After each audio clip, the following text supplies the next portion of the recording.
May 2nd, 2021. Isaiah 6, 1-13. God's Word of Spiritual Renewal. Introduction. Isaiah 6, 1-13. Today's reading describes Isaiah's inaugural call to be a prophet. He has a vision of the divine court where he sees God majestically enthroned. Flaming creatures, each with 6 wings, appear and proclaim the holiness of the Lord. Isaiah immediately becomes aware of his own sinfulness. Then one of the creatures uses a pair of tongs to lift a burning coal from the altar and touches Isaiah's lips with it, telling him that his sins are forgiven and that he is commissioned to be the Lord's messenger. Today's scripture, Isaiah 6:3. Holy, holy, holy. The Lord Almighty is holy. His glory fills the world. Today's reading, God calls Isaiah to be a prophet. 1. In the year that King Uzziah died, I saw the Lord.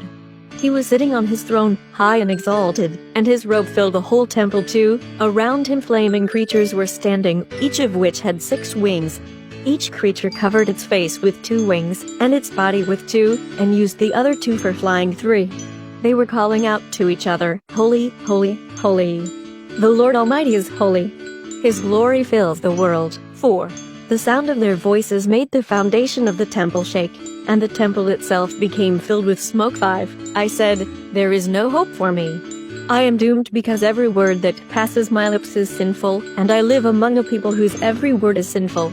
And yet, with my own eyes I have seen the King, the Lord Almighty. 6. Then one of the creatures flew down to me, carrying a burning coal that he had taken from the altar with a pair of tongs. 7. He touched my lips with the burning coal and said, this has touched your lips, and now your guilt is gone, and your sins are forgiven. 8. Then I heard the Lord say, whom shall I send?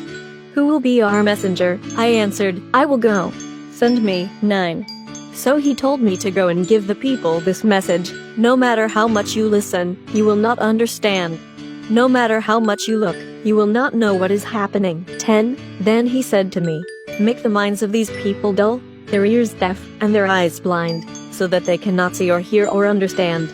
If they did, they might turn to me and be healed. 11. I asked, how long will it be like this, Lord? He answered, until the cities are ruined and empty, until the houses are uninhabited, until the land itself is a desolate wasteland. 12. I will send the people far away and make the whole land desolate. 13. Even if 1 person out of 10 remains in the land, he too will be destroyed. He will be like the stump of an oak tree that has been cut down. The stump represents a new beginning for God's people. Reflect. Today's reading contains words of judgment because the people were putting their trust in idols and relying on foreign nations instead of the Lord. As the Lord's prophet, what message was Isaiah told to deliver? What would make a prophet's life difficult? Let's pray. Holy, holy, holy. Lord God Almighty, you alone are holy and your glory fills the world. May every word that passes my lips today reflect your love. In your holy name, I pray. Amen. Tomorrow's reading, Jeremiah 1, 1-19. Jeremiah is chosen to be a prophet for the Lord.